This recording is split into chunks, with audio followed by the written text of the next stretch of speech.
किसी किताब में आप महकता हुआ गुलाब रख दें तो पन्नों में खुशबू आने लगती है। तो ये प्रार्थना के वो गुलाब हैं जो आपके हृदय में जाकर महक पैदा करेंगे और सारे दिन वो महक बनी रहेगी, आपके कामों में भी दिखाई देगी। अब आइए आज के विषय में हम आगे बढ़ते हैं। जो हम प्रवचन का प्रसंग चल रहा था उस पर हम आगे आते हैं। भगवान श्री कृष्ण की पवित्र अमृतमय वाणी गीता के इस महान संदेश में हम लोग चिंतन कर रहे थे, जब भगवान ने ये कहा कि सब व्यक्तियों को अपनी आंतरिक शक्ति को बढ़ाए रखने के लिए और बनाए रखने के लिए जहाँ जप, यज्ञ, सत्कर्म, अन्य आदि सभी विधि विधान करने चाहिए, उन्हीं के साथ में व्यक्ति को तप अवश्य करना चाहिए। आप जब अपनी कोई सेवा करते हैं, सेवा करने में जब आपको कुछ बर्दाश्त करना पड़ता है और विपरीत परिस्थितियों के बीच में भी आप अपनी सेवा को जारी रखते हैं, तब वह सेवा तपस्या बन जाती है। और यदि आप छोटी सी किसी की बात सुनने के बाद अपना नियम छोड़ दें और अपने घर में जाकर बैठ जाएं, तब ये लगता है कि आपको सेवा के साथ जो तप करने का मौका मिला था वो आप नहीं कर पाए। और आपके ताप को हरने का काम अगर कोई चीज कर सकती है और पाप को भी धुलने का काम कर सकती है तो केवल मात्र तपस्या ही करती है। इसलिए तपस्या को सबसे ज्यादा महत्व देना। हनुमान जी ने जो मार्ग अपनाया वो सेवा और तप का मार्ग है। इसलिए हनुमान जी के स्वरूप को ध्यान में रखकर आप सोचिए कि उन्हें मान तो अपना पहले ही मार लिया।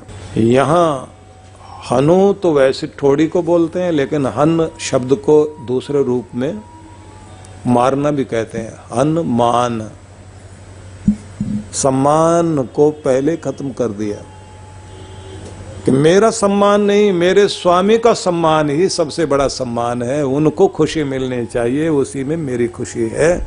ये रूप जब व्यक्ति के जीवन में आता है तब उसकी सेवा साधना बनती है और वो तपस्या बनती है। आप जानते हैं कि हनुमान जी बहुत बुद्धिमान है। बुद्धिमान पढ़ा लिखा आदमी सेवा करे बड़ा मुश्किल काम होता है। लोग कहते हैं ये सेवा विवाह तो वही लोग कर पाते हैं जो जरा थोड़ा कम पढ़े लिखे हों। जो ज्यादा पढ़ा लिखा है उसे ज्यादा सेवा करनी चाहिए। आप सोचिए ना कि हनुमान जी को कार्य दिया गया सीता जी की खोज करने का। अब वो जब गए तो केवल अपनी आंखों से सबसे पहले खोजने की कोशिश की। सब जगह लंका में उनको ढूंढा, रावण के महलों में भी ढूंढा। जब सीता जी का कहीं पता नहीं पाया तो फिर मन की आंखों से ढूंढना शुरू किया और मन में विचार किया कि सुबह होने वाली है, रात्रि जा रही है, प्रभात आ रही है। अब इस समय में सीता जी के दर्शन कहाँ हो सकते हैं? तो किसी न किसी वाटिका में या किसी नदी के तट पर साधनारत अवस्था में सीता जी को देखा जा सकता है, क्योंकि ये जो देव संस्कृति, आर्य संस्कृति है, इस संस्कृति में जब सुबह सूरज की किरणें आने को होती हैं तो सभी उस परब्रह्म के साथ अपना संबंध जोड़ने के लिए ध्यानस्थ होते हैं। तो एक छोटी सी नदी के किनारे किनारे वो चल पड़े जहाँ बाग बगीचे थे। तो एक नदी के किनारे और एक सुंदर वाटिका में उन्होंने एक दिव्य मूर्ति को देखा कि एक पेड़ के नीचे, अशोक वृक्ष के नीचे एक ऐसी महिला दिखाई दे रही है जो लंका की नहीं लगती है। आप सोचिए, सेवक के पास बहाने करने के मौके होते हैं ना। हम तो गए थे जी, सब जगह खोज लिया, क्या करते हैं, मेहनत पूरी की, नहीं कोई चीज मिली तो क्या करें। उन्होंने देखा कि हमने अपना जो भी कुछ आंखों से देख सकते थे, जा सकते थे, वो सब कर लिया, लेकिन अब मन की आंखों से भी खोजना है, मानसिक रूप से भी चिंतन किया। और इससे भी ज्यादा आप जरा ये सोच के देखिए कि हनुमान जी को सेवा करनी है तो सेवा कैसे करनी है। उन्हें लगा कि यहाँ आने का उद्देश्य केवल इतना ही नहीं है कि सीता जी को देखकर और जाके बता देना कि यहीं है। अब सीता जी कैसे आसानी से अपनी अयोध्या में लौटे और राम जी का मार्ग आसान बने, वो भी तो काम करना है। तो मैं यहाँ पहुंच गया हूं तो उसके लिए क्या करूं। तो सबसे पहले हनुमान जी ने रावण की फौज में, रावण के प्रशासन में खलबली मच जाए और उनको ये समझ में आ जाए कि अभी तो एक आया है, जब और आएंगे तो फिर क्या होने वाला है। तो वो भी खलबली मचा दी, रावण के एक बेटे को मारा, पूरी बगिया उजाड़ दी, पूरी लंका में आग लगा दी और बता भी दिया कि हम यहाँ पहुँच गए हैं, सेना तैयार है और डेरा लगाए हुए है समुद्र तट पर, यहाँ सब पहुँचने वाले हैं और सीता जी को लेने के लिए राम जी अपने दल बल के साथ उस किनारे पर हैं। पूरी खबर कर दी, लेकिन इसके बाद उन्हें लगा कि इतने से बात नहीं बनेगी। इस पूरे किले के अंदर से कुंडी खोलने वाला तो कोई होना चाहिए, यहाँ की कोई शक्ति हमारे साथ मिले तब जाकर हम सफल हों। तो खोज कर ढूंढ लिया, रावण के ही भाई को ढूंढ लिया, अंदर की ताकत को साथ मिला दिया, विभीषण को ढूंढा और ढूंढकर राम जी की शरण तक मिलाने का काम भी हनुमान जी ने किया। ये आप सोचिए बुद्धिमत्ता का, कितना दूरदर्शिता का कार्य था। राम जी की सफलता में इस सेवक की बुद्धिमानी और उनके द्वारा किए गए कार्यों का कितना बड़ा उल्लेख है, कितना महत्वपूर्ण कार्य है। तो सेवा बुद्धि पूर्वक होती है, पूरा दिमाग लगाकर, पूरी भावना से, तन मन से। और अगर इसका दूसरा उदाहरण देखना हो तो ये देखिए, जब उनको सुषेण वैद्य ने यह कहा था कि लक्ष्मण को बचाने के लिए आप जाएं और ये संजीवनी बूटी लेकर आए, भ्रमित हो गए थे हनुमान वहां जाकर। उन्होंने एक बूटी नहीं उठाई, वहां से पूरी डिस्पेंसरी लेके आ गए, पूरे पहाड़ की चोटी उठाकर ले आए। मुझे भूल हो सकती है, वैद्य जी को तो भूल नहीं होगी, अपना जो मतलब की होगी इसमें से ढूंढ लेंगे। पूरी डिस्पेंसरी लेके चल पड़े कोई, क्योंकि सामर्थ्य है, ताकत है। जितनी जड़ी बूटियां वहां दिखाई दे रही थी जो महत्वपूर्ण है, सबको उठाकर लेकर आए। क्यों? कि मेरी सेवा में और मेरे स्वामी के कार्य में किसी भी तरह से कोई भी चूक नहीं होनी चाहिए, क्योंकि एक जिम्मेदार आदमी को सेवा दी गई है, ये ध्यान रख लेना। जिम्मेदार आदमी को दी गई सेवा वो इतनी बुद्धिमत्ता से निभाता है, वो दर्शा देता है कि अगर मैं कार्य में नियुक्त हुआ हूं तो फिर कहीं चूक होने का मतलब ही नहीं है। इसलिए ध्यान रख लेना कि सेवा बहुत बड़ा तप है और सेवा में बुद्धिमत्ता का पूर्ण प्रयोग होना चाहिए। उसमें ये अगर मगर किंतु परंतु बहाने के लिए, क्योंकि न करने के 13 बहाने, एक तो नहीं होता, 13 होते हैं। ये था, वो था, ये करता, वो करता, मौका ही नहीं मिला, मैंने तो कोशिश पूरी की। 50 बातें करते हैं लोग। करने वाला व्यक्ति करके आता है। और बड़ी बात, हनुमान जी के स्वरूप को ध्यान में रख लेना, और तपस्या, सेवा सब समझ में आ जाएगी। हनुमान जी जब वापस लौटे हैं लंका से, तो जिस दल को अपने वो समुद्र किनारे छोड़कर गए थे उसे अपने साथ लिया, पूरी टीम को, और राम जी के पास जाकर कहा मेरे दल के द्वारा ये कार्य पूर्ण कर लिया गया। सीता जी की खोज हो गई, वहाँ की सारी कमजोरियाँ, वहाँ की सारी चीज़ें हमने पता कर ली। ये नहीं कहा कि साहब ये सब निकम्मे यहीं बैठे थे और मुझे ही वहाँ भेज दिया राक्षसों के बीच, और जैसे मैं वहाँ से आया मेरे साथ साथ आ रहे हैं चलकर। क्योंकि सेवा करने के बाद आदमी को फोटो खिंचवाने की आदत बहुत होती है। सबसे पहले अपनी मुंडी वही दिखाता है, साहब मैं हूं आगे। हनुमान जी ने नहीं दिखाया ना अपने आप को, मेरे दल के द्वारा अपनी टीम को सम्मान दिया। जो अपनी टीम को सम्मान देना जानता है बस वही सच्चा नेता हुआ करता है, उसको ही सम्मान मिलता है। और सबको धक्का देकर करे पीछे और खुद अपना चेहरा करे आगे, वो सम्मान का अधिकारी बन नहीं पाता, न दिलों में जगह बना पाता।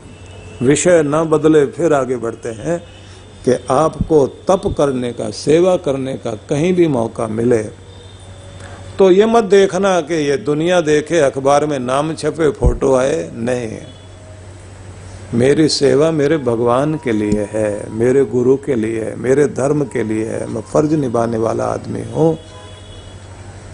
कहीं भी फोटो खिंचवा कर दूसरों से सर्टिफिकेट लेने की मुझे जरूरत नहीं। मेरा सर्टिफिकेट मेरा परमात्मा है, ये भावना रखिए। और फिर करके देखिए आप, पीढ़ियां फल जाती हैं और पीढ़ियों तक आशीष जाते हैं, कृपाएं जाती हैं, जो सच्चे ढंग से सेवा करने वाले लोग हैं। मैंने जितने लोग ऐसे देखे हैं उनके घर की दरिद्रता दूर होती हुई देखी है, उनके कष्ट मिटते देखे हैं, उनके ऊपर प्रभु की अद्भुत कृपा को होते हुए देखा है। इसलिए सच्चे ढंग से सेवा करिए, तप करिए। और तपस्या में जब अपमान मिलता है उस कड़वाहट को प्यार से पी जाओ, उफ तक नहीं करो। गुरुद्वारे के बाहर बैठकर जब लोग जोड़ों की सेवा करते हैं, जूतों की सेवा करते हैं,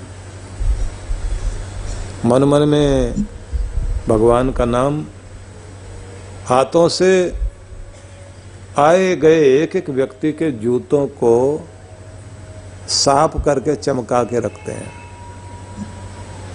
दिखाई देता है विनम्रता, सेवा भावना, वो बहुत कुछ देती है चीज। आसान तो नहीं है कि कोई व्यक्ति कहीं जाकर जूतों में बैठकर वहां जाके सेवा करके आए। हमारे अपने मंदिरों में भी हमें कोशिश करनी चाहिए, जो जितना बड़ा अधिकारी है उतना ही ज्यादा जूतों की सेवा करे। वो सेवा नहीं जब एक दूसरे के साथ जूता लेके खड़े होते हैं, एक दूसरे की पगड़ी उछालने के लिए, नीचा दिखाने के लिए नहीं, एक दूसरे को मान देने के लिए। तो कृष्ण भगवान ने 3 तरह के तप कहे हैं। उनमें एक तप शरीर का है, दूसरा तप उन्होंने कहा है वाणी का। वाणी पर नियंत्रण, व्यवहार विद्या में कौशल आना चाहिए। पब्लिक रिलेशन में आपको ज़्यादा सफल होना चाहिए, बातचीत में, व्यवहार करने में मिलनसार होना चाहिए, संकोच करने की आदत से बचना चाहिए। जो लोग ज़्यादा से ज़्यादा मिलनसार होते हैं और सही समय पर उपयुक्त शब्दों का प्रयोग करते हैं, ऐसे लोग जल्दी ही दिलों में अपना स्थान बना लेते हैं, क्योंकि आपकी वाणी ही आपका सम्मान कराती है। चंद्रगुप्त को चाणक्य ने यही शब्द कहे थे राजा बनते समय कि तुम्हारी पगड़ी सजी है सिर पर लेकिन टिकी है तुम्हारी जबान पर, इसे ऐसे मत हिलाना कि ये पगड़ी गिरे। इसलिए सबको अपनी पगड़ी संभालनी चाहिए। पगड़ी भले ही सिर पर हो ना हो, लेकिन इज्जत की पगड़ी तो सबके पास है ना। अपने व्यवहार से उस पगड़ी को हिलने नहीं देना चाहिए। ये भी आपको सुबह सुनाया गया। अब अगला 3रे प्रकरण में हम लोग चलते हैं। अगली बात आपको जो अभी मैं सुनाऊंगा उसे भी आप लोग ध्यान से सुने। ये है मानसिक तप, शरीर का तप, वाणी का तप। वाणी के तप में जो पहली बात कही गई थी वो ये थी कि भड़काऊ भाषा का प्रयोग करना छोड़िए। अनुद्वेग करम वाक्यम सत्यम प्रिय हितम च यत् स्वाध्याय अभ्यसनम चैव वांग्मयम तप उच्यते। तुम्हारी वाणी शांति देने वाली हो, भड़काऊ नहीं होनी चाहिए। कुछ लोगों की आदत होती है कि वो जहां जाएं वहां की शांति भंग कर देते हैं। ऐसे जो आग लगाओ भड़काओ लोग होते हैं वो किसी के भी पूज्य नहीं होते हैं। और ये कोई छोटी सी एज में ही इस तरह की महारत हासिल कर लेता है लड़ाई झगड़े की। और कई बुजुर्ग भी ऐसे होते हैं। एक महिला पूछ रही थी पड़ोस वाली से, कहाँ जा रही हो? बोले माचिस लाइटर वगैरह लेने के लिए जाना है, चूल्हा भी तो जलाना है। बोले मेरी सास को ले जाओ, जहाँ आग न लगे वहाँ लगा दे, जो ईंधन ना जलता वो जला दे। कोई सास ऐसे हो सकती है, कोई बहू ऐसे हो सकती है। ये भड़काओ आग लगाओ और घर की शांति भगाओ वाले बहुत सारे लोग हैं। कृष्ण भगवान ने इसको नियंत्रित करने की विद्या को तप कहा। वाणी का तप है। जबान संभालना आ जाए, वाणी में सत्य हो, वाणी प्रिय हो, वाणी हितकर हो और तुम्हारे बोलने में तुम्हारी विद्वता दिखाई दे, तुम्हारी कुलीनता दिखाई दे, इसका तप करना चाहिए। तो यहाँ तक आपने सुना था।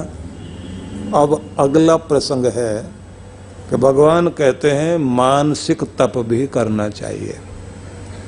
अब इसको भी आप ध्यान से सुनिए, क्योंकि मैं सुनाने का तरीका मेरा है, सारी अमृतमयी वाणी तो भगवान की है। भगवान कह रहे हैं मनः प्रसाद सौम्यत्वम मौनम आत्म विनिग्रह भाव संशुद्धि इति एतत् तपो मानसम उच्यते। सबसे पहले उन्होंने कहा मनः प्रसादः, मन को प्रसाद गुण से युक्त कीजिए। प्रसन्न रहना, खुश रहना, ये भी तप है। विपरीत परिस्थितियों के बीच भी अपने अंदर की खुशी को, प्रसन्नता को, आनंद वाले स्वभाव को, इस दौलत को मिटने मत दो। तुम्हारे अंदर की सकारात्मकता बनी रहे। तुम्हारी मुस्कुराहट का दिया बुझाने की चेष्टाएं होंगी। पूरी दुनिया की कोशिशें आंधियां चलाने की होती हैं, जो तुम्हारे चेहरे को खिला हुआ नहीं देखना चाहते। वो जो तुम्हारे मुस्कुराहट के दिए को बुझाने की चेष्टा में लगे हुए हैं, उन सारी परिस्थितियों के बीच जब जीना और मुस्कुराना मुश्किल हो, तब भी आप अपने अंदर आनंद का भाव बनाए रखें, तो इसको सबसे बड़ा तप कहा गया है। ये मानसिक तप है। अंदर से शांति, अंदर से प्रसन्न, अंदर से आप खुश, शांत और संतुष्ट हों, ये किसी के कहने से नहीं आता, इसे कमाना पड़ता है, इसकी प्रैक्टिस करनी होती है। कोई ना कोई अच्छा रास्ता निकलेगा जब आपके मन में एक विश्वास होता है ना कि दुनिया में अगर ताला बना है तो चाबी भी है, अगर रोग है तो औषध भी है, अगर दुख है दूर करने के उपाय भी हैं, अगर समस्या है तो दुनिया में समाधान भी है। खोजने की ही तो देर है, रास्ता निकलेगा, भरोसा रखिए। और जब आप भरोसा रखते हैं तो आपके अंदर आत्मविश्वास जागता है और फिर आप कहते हैं रोने से और दुखी होने से बात नहीं बनेगी। अपने आप को शांत करो, सहज करो, मार्ग ढूंढो और समस्या का समाधान करो। कृष्ण भगवान ने पहला शब्द कहा मानसिक रूप से प्रसन्न रहना, प्रसाद गुण बनाए रखना, चेहरे पर मुस्कुराहट बनाए रखना, ये तप मानसिक तप कहलाता है। अपने आप को जल्दी बैलेंस कर लेना चाहिए। सौम्यत्वम दूसरा शब्द कहा, सॉफ्टनेस, कोमलता, कठोरता नहीं है। परिस्थितियां आपको कठोर करेंगी, लेकिन आप कोमल बने रहिए। कोमल बने रहने से मतलब है आपके चेहरे पर सौम्य भाव दिखाई दे, क्रोध वाला भाव नहीं, मिठास दिखाई दे, सहज होने की चेष्टा। होना तो पड़ता ही है, परिस्थितियां कितना भी आपको दुखी करें, शांत होना पड़ेगा।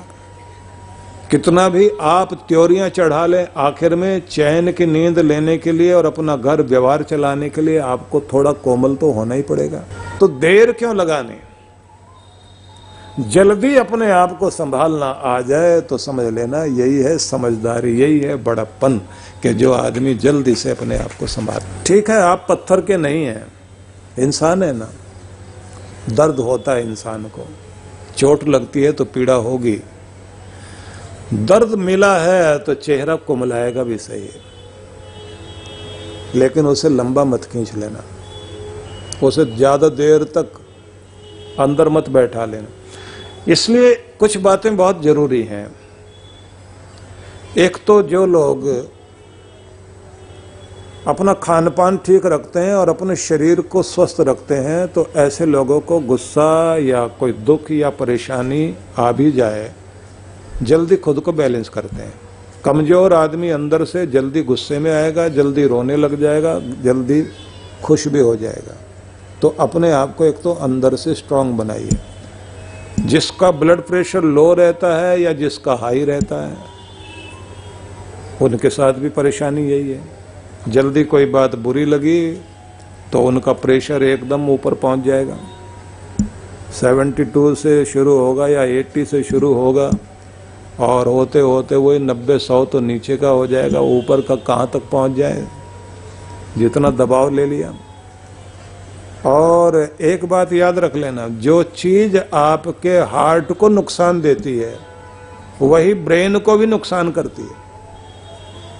जो ये नाड़ियां यहां से ऊपर जाती ना, तो ब्लॉकेज केवल आपके हार्ट की आर्टरी में हो ऐसा नहीं, यहां भी होती है। स्टंट यहां भी पड़ते हैं, याद रखना इस बात को, यहां भी स्टंट डाले जाते हैं। वो जो स्प्रिंग होता है ना नस को फुलाने के लिए, और यहां से जाती हुई नस का ही प्रभाव होता है ये ब्रेन हेमरेज होना। इसलिए आपको एक आदत बनानी चाहिए कि अपना खान पान ठीक रखें, अपना व्यायाम करें, प्रकृति के बीच जाएं। इसलिए तप करने वाले लोग प्रकृति के बीच में जाकर बैठते हैं। तपस्या करने के लिए कोई हिमालय में जा रहा है, कोई जंगल में जा रहा है, कोई नदी के तट पर बैठता है। मतलब सुबह और शाम तो कम से कम प्रकृति के मध्य में जाने की आदत होनी चाहिए ना। हम लोग सब के सब कंक्रीट के जंगलों में बैठे हुए हैं और सामने टीवी चल रहा है, टेलीफोन चल रहा है, और उस पर भी पता नहीं कितनी क्या चीजें हैं। आदमी को भटकाने के लिए इतनी सारी चीजें हमारे पास मौजूद हैं, सारा दिन लगे रहते हैं। और कमाल की बात तो ये है कि बच्चा, बूढ़ा, जवान सब घर में बैठे हुए हैं, सबके पास एक एक फोन है, सब अपना अपना कुछ न कुछ देख रहे हैं और कह ये रहे हैं कि मिल के बैठे हैं आपस में। कोई किसी के साथ मिला हुआ नहीं, सबके सब पता नहीं कौन कौन से आसमान में पहुंचे हुए हैं। थोड़ा घरों से बाहर निकलकर अपना फोन बंद करके थोड़ी देर जाओ तो सही। और कुछ लोगों को मैं देखता हूँ सत्संग में भी आ जाए तो जैसे वो माँ जो है ना बच्चे को सुलाकर और उसको जो है थोड़ी थोड़ी देर के बाद उसका कपड़ा उठा के देखती रहती है ना कि ठीक से सोया। कई लोग तो अपना फोन ऐसे रखते हैं, 2-2 मिनट के बाद चेक करते रहते हैं, मैसेज आया, कोई व्हाट्सएप आया, और ऐसे चैटिंग करते हैं वहीं बैठे बैठे, फटाफट ऐसे उंगलियां चलती हैं। हम लोग जब साधना में बुलाते हैं तो एक चीज सिखाया करते हैं कि कभी खुद के साथ मीटिंग करने की आदत डालो, खुद से भी मिलो। पूरी दुनिया को के साथ भटक रहा है मन, कभी खुद से बात कीजिए, खुद से मिलिए, अकेले में बैठकर अपने साथ होइए, अपने भीतर के आनंद के साथ अपना रिश्ता जोड़िए, अपने भीतर की प्रसन्नता के साथ अपना संबंध जोड़िए। देखो तो सही तुम कौन हो, कहाँ खड़े हो, कहाँ जाना है। अभी हम लेकर गए ना, पिछले रविवार को तो हम थे ऋषिकेश में, तो वहाँ यही तो कह रहे थे कि देखो इन गंगा की लहरों में, जिनमें ये तन आखिर में राख बनकर मिलेगा और ले जाने वाला भी बर्तन में कोई और होगा। तो शरीर तो यहाँ पहुंचेगा, आत्मा हमारी वहां तक तो पहुंचे, परमात्मा तक। उससे मिलने का भी तो कुछ जतन होना चाहिए कि उसी के लिए तुम्हें बुलाया गया है, उसी के लिए अपने आसन को संभाल कर बैठो, नाम जपो, ध्यान में उतरो। विधि मैं बताऊंगा। और मैंने देखा है कि वो 2-2, 3-3 घंटे, 4 घंटे तक भी आनंद लेते हैं बैठकर। पहले तो लगता करेंगे क्या इतनी देर बैठ के वहां, हमारा तो मन कहीं टिकता ही नहीं। और जब पहुंच जाते हैं तब ये कहते हैं बहुत मजा आया, और हमको कहते हैं जल्दी बुलाते रहना। मैंने कहा हम तो अभी भी बुला रहे हैं, तुम अपने मन की भावना बनाए रखना। अगर तुम्हारे अंदर ये चाहत है तो रास्ता जरूर निकलेगा, जरूर पहुंचोगे। तो इसलिए निवेदन करना चाहता हूं कि आपको शांत तो होना ही पड़ता है।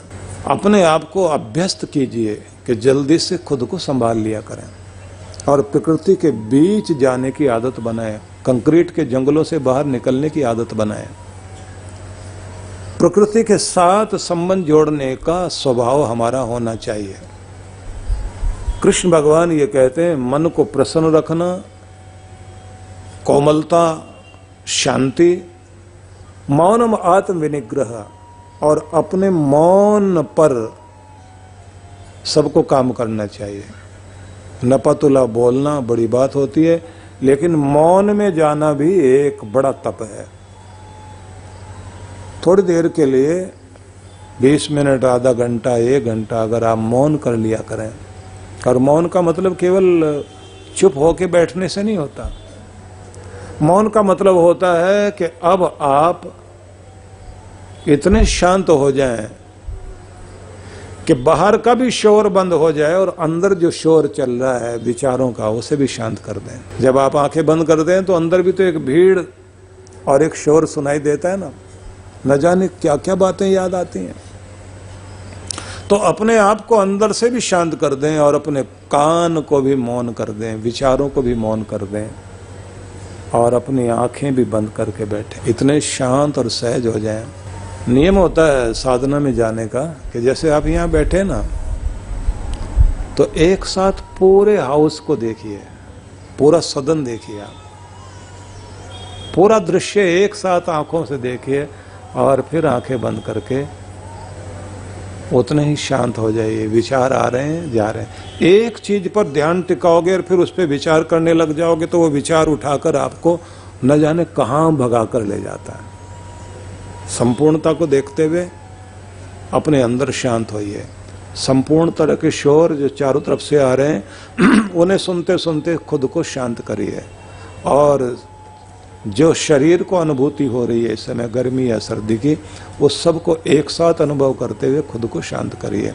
जो मन में विचारों का प्रवाह चल रहा है, उन सब विचारों के ट्रैफिक को चलता हुआ अंदर महसूस करें और सबको एक साथ शांत करिए और खुद को सुझाव दीजिए, शांत हो जाओ। तो जैसे सुझाव देते हैं, शांत शांत शांत शांत, मौन, खामोश, सहज, सरल, स्थिर, धीरे धीरे आपके अंदर स्थिरता आती है। और उस स्थिति में 2 चीजें घटती हैं, या तो नींद या ध्यान। जैसे आप ध्यान में पहुंच जाते हैं, दुनिया बाहर रह गई, दुनिया का मेला बाहर रह गया, और आप दुनिया का मेला देखते देखते कहीं आगे निकल आए, तो वहां जहां आप अपने आप को बिल्कुल अकेला बना लेते हैं, वहां दुनिया की बातें पीछा करने के लिए नहीं आती, वहां दुनिया का मालिक मिलने के लिए आपके साथ आता है। जब आप अपने आप को अकेला कर लेते हैं, उसकी तरंगे आनी शुरू होंगी। पहले शांति मिलनी शुरू हो जाएगी, चैन मिलना शुरू हो जाएगा, संतुष्टि मिलेगी। आप चार्ज होना अनुभव करते हैं कि जैसे कोई शक्ति मिल रही है, ताकत अंदर आ रही है, बल बढ़ रहा है, संतुष्टि आ रही है। फिर अजीब लगता है कि ये हो क्या रहा है, मुझे क्या दिया जा रहा है जो एकदम अलग तरह का है, जो इस दुनिया का नहीं है। मेरी आत्मा पावरफुल हो रही है, मेरा हृदय और प्रेमपूर्ण हो रहा है, मेरा मन और खिलने लगा है, मेरे पूरे तन मन में शक्ति आ रही है।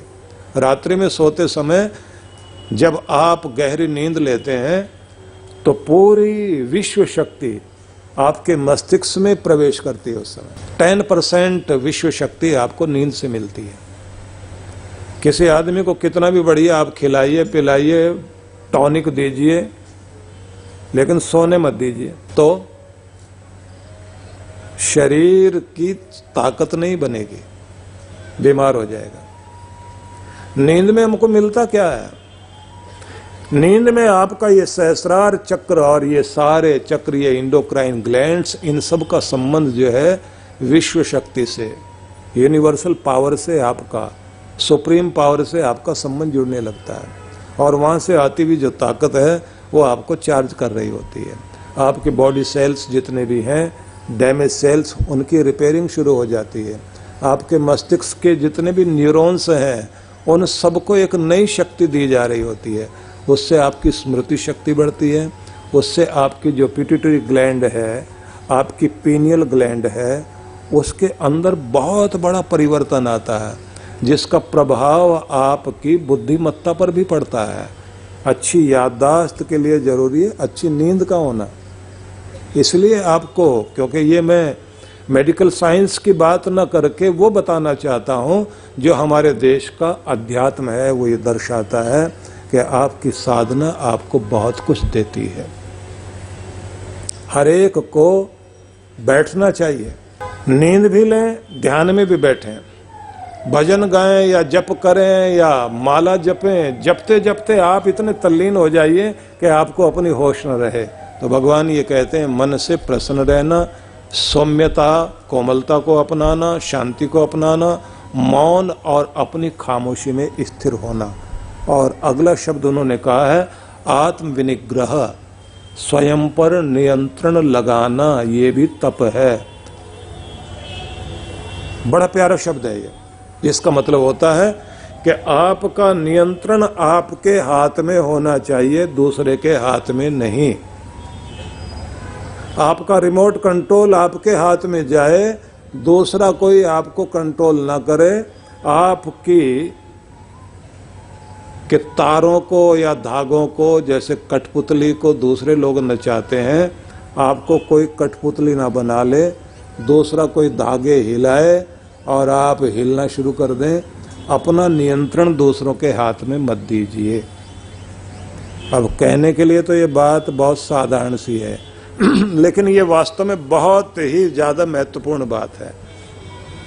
कोई हमें भड़काए हम भड़क जाएं, कोई हमें रुलाना चाहे हम रोने लग जाएं, कोई निराश कर दे हम निराश हो जाएं, और कोई हमारे अंदर ऐसी उत्तेजना पैदा कर दे कि हम मरने मारने पर तुल जाएं, या कोई ललचा दे और हम लालच में आ जाएं। तो इसका तो मतलब यही है कि हमारा कंट्रोल दूसरे के हाथ में है।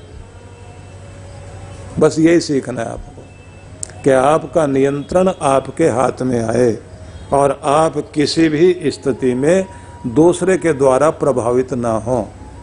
यदि आप स्वयं को नियंत्रित करना सीख गए तो समझ लीजिए कि आपके अंदर एक समझदारी वाली स्थिति शुरू हो गई। और सफलताओं के लिए ये बहुत ज़रूरी चीज़ है।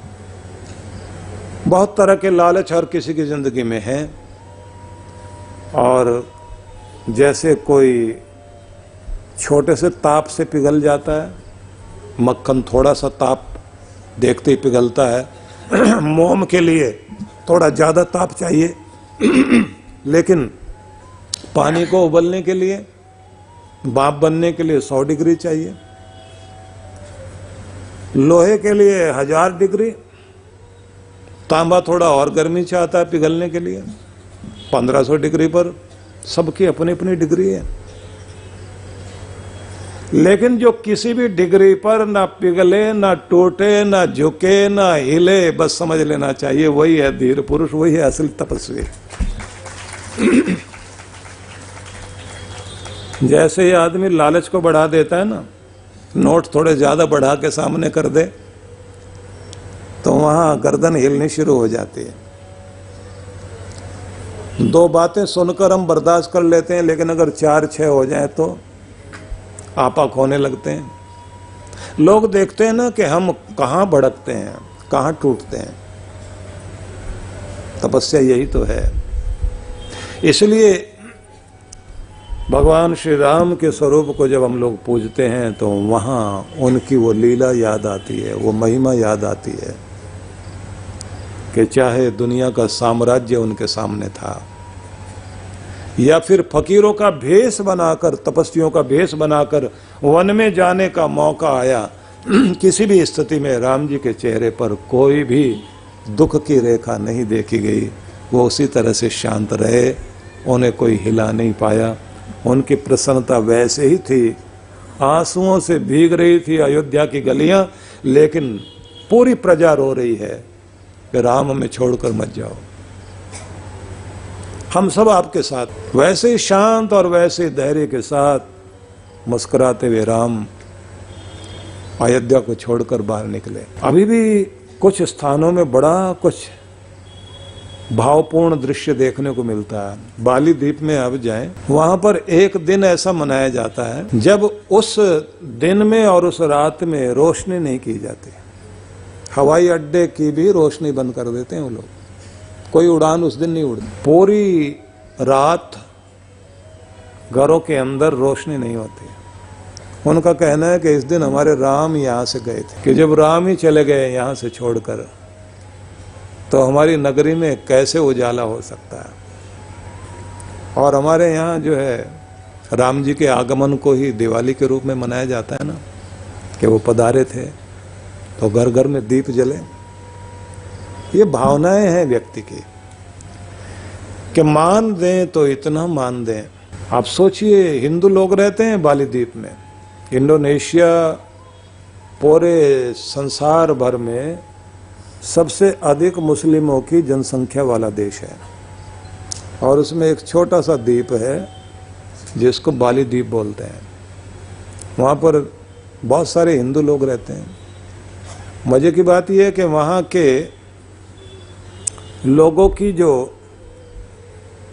संस्कृति है बड़ी अद्भुत है। मुस्लिम होकर भी वो लोग सारा साल राम की लीलाओं का मंचन वहाँ होता है, और बहुत अच्छा हनुमान का नाटक करते हैं। हनुमान जी को वो लोग अनुमान बोलते हैं, और सीता जी को देवी सिंता बोलते हैं।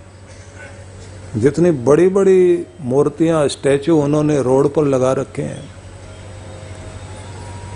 इंडोनेशिया की गवर्नमेंट भी बड़ी अद्भुत है। उन्होंने अपनी एयरलाइंस का नाम भी गरुड़ा रखा हुआ, गरुड़ पर सवार होके चलते हैं। उनके नोट के ऊपर गणेश जी विराजमान है। हमारे यहाँ तो झगड़ा शुरू कर देंगे लोग कि सांप्रदायिकता फैला रहे हो तुम लोग, नोट के ऊपर कैसे गणेश जी आ सकते हैं। वहां श्री राम रोड मिलेगी आपको। पर विषय न बदले, मैं फिर आपको बताना चाहता हूं कि जब व्यक्ति के सामने विपरीत परिस्थितियां होती हैं, हर कोई हिल जाता है, लेकिन जो अपने आप को उस समय भी संभाले रखे, खुद पर नियंत्रण बनाए, बस इसी को आत्म विनिग्रह भगवान ने कहा कि ये तप है जो आपकी आत्मा को बलवान बनाता है, आपके अंदर की नेतृत्व शक्ति को उभारता है, आपके बड़प्पन को बनाता है। ये ऐसे ही लोगों की छत्र छाया में दूसरे लोग भी सुरक्षित रहा करते हैं, और ऐसे ही लोग होते हैं जो समाज को बहुत बड़ी ताकत देते हैं। इसलिए अपना व्यक्तित्व उभारने के लिए, निखारने के लिए हमें सबको कुछ न कुछ तप करना चाहिए। हर दिन चेक करना चाहिए, मेरा नियंत्रण मेरे हाथ में ही है या दूसरों के हाथ में। इस बात को आप इस तरह से भी समझ सकते हैं कि अगर 4 लोगों ने आपको एक दिन टोक कर ये कह दिया, आज तो आपका चेहरा थोड़ा उदास लग रहा है, कुछ बीमार लग रहे हैं, तो कितने भी आप स्वस्थ क्यों ना हो, मुंडी लटक जाएगी एकदम। कोई भी टोक दे, कोई भी बोल दे, एकदम ही फर्क पड़ जाता है। तो दुनिया, हाँ, एक आदमी को मैं देखता था, वो बड़े अद्भुत व्यक्ति थे। अगर उन्हें कोई ये कहे आकर, आज आपका चेहरा ठीक नहीं लग रहा, वो बोलते थे ठहरना यहीं, अभी रुके रहना, मैं आता हूँ। और वो भागकर जाता था और 15 मिनट के बाद वापस आता था। तो उससे पूछते थे कहाँ गया, बोले हलवाई की दुकान पे 1 किलो दूध पी के आया हूँ, आप बता कैसा लग रहा हूँ। लोग पूछते हैं जरूरत क्या है, बोले इतना बड़ा पत्थर मारा तुमने, अभी ठीक नहीं लग रहे हो, चेहरा उतरा हुआ लग रहा है, तो अब मुझे भी भरोसा हो गया है, 1 किलो दूध पिया है तो अब तो ताकत आई गई है। एक बच्चे को मैं देखता था, बड़ा खुश मिजाज, सारे घर के लोग मिलकर डांटे तो वो क्या करता था, कमरा बंद किया और म्यूजिक चलाया, खूब जोर जोर से डांस करता था। और उसके बाद जैसे कोई झांक के देखता था और पूछता था कि क्या कर रहे हो, बोले एक शब्द बोल रहा हूं बार बार, बोले सारे ही पागल हैं। सब मिलके डांटते हैं और डांस करके खुश होके बाहर आ जाता था। न जाने उसको कहां से ये आदत थी। पूछते थे कि ऐसा क्यों करते हो, बोले दो ही रास्ते हैं, या तो बैठ के रो या फिर नाचो। गोरखनाथ ने 1000 रास्ते बताए ध्यान के, उन्हीं में एक बात बड़ी अद्भुत कही, हंसी बा खेली बा धरी बा ध्यानम। हंसो खेलो और अपना ध्यान धरो, भगवान से रिश्ता जोड़े रखो। उन्होंने ये नहीं कहा कि बस आंखें बंद करके ही ध्यान होगा। तुम्हारा हंसना खेलना मुस्कुराना काम करना ये जारी रहे, लेकिन तुम्हारा ध्यान भगवान से जुड़ा रहे तो तुम्हारे जीवन में और आनंद उतरता रहेगा। हजारों तरीके बताए उन्होंने। इसलिए गोरखनाथ की पद्धति एक नहीं अनेक पद्धतियां होने के कारण लोगों ने कहना शुरू कर दिया, क्या गोरख धंधा लगा रखा है। एक हो तो समझ में आया, 1000 है। और उन्हीं के नाम पर गोरखपुर है। और नेपाल वाले तो अपने आप को गोरखा कहलाने में गौरव अनुभव करते हैं, क्योंकि गोरखनाथ के वो हैं। और आपके मुख्यमंत्री भी गोरखपुर वाले ही नहीं हैं, बल्कि उसी परंपरा को मानने वाले हैं।